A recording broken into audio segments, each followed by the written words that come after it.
எங்கள் ஊரில் நல்லா மழை பெய்யுது. வெளியவே போக முடியல. ஏன் தான் என் ஃபோனில் இதெல்லாம் தெரிய மாட்டேன்னு தெரியல. நல்லா பெய்யுதுங்க மழை, ஆனால் என் ஃபோனில் தெரிய மாட்டேது. இருங்க, பார்த்தீங்களா, இப்போ தான் தெரியுது கொஞ்சம் நினச்சி. காலையிலேருந்து ஒரு வேலையாகலாம் மழை பெய்யுதுனால வெளியே போகல. போய் இனிமேட்டு தான் பால் வாங்கணும், பால் போடணும். நல்லா பெய்யுதுங்க மழை.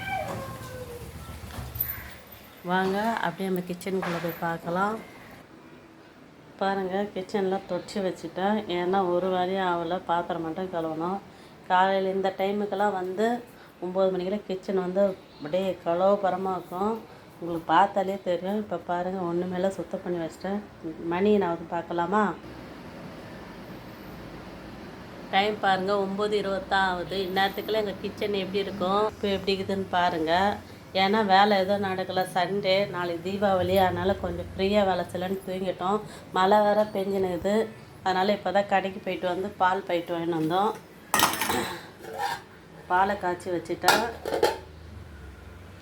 நெக்ஸ்ட்டு கொஞ்சமாக டீ போட்டேன். எனக்கு டீயை போட்டு குடிச்சு முடிச்சிட்டேன். அவ்வளோதான் ஃப்ரெண்ட்ஸ். இன்றைக்கி நெக்ஸ்ட்டு என்ன சாப்பாடு செய்ய போகிறேன், என்ன பண்ண போகிறேன், நெக்ஸ்ட் வீடியோவில் எடுத்து போகிறேன்.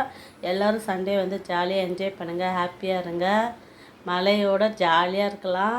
குழந்தைங்கள்லாம் தூங்குறாங்க, அதனால் சாப்பாடு வேலை செய்யலை. நெக்ஸ்ட்டு என்ன சாப்பாடு செய்கிறேன்னு பார்த்துட்டு ஒரு வீடியோ எடுத்து போகிறேன். அப்படியே உங்கள் வீட்டில் என்னென்ன சாப்பாடு செய்கிறீங்க, இன்றைக்கி எப்படி சண்டேயில் போகிறீங்க, தீபாவளிக்கு ட்ரெஸ் எடுத்துட்டிங்களான்னு கமெண்ட்டில் சொல்லுங்கள். அக்கா ரிப்ளை பண்ணுறேன். ஓகே, பாய்.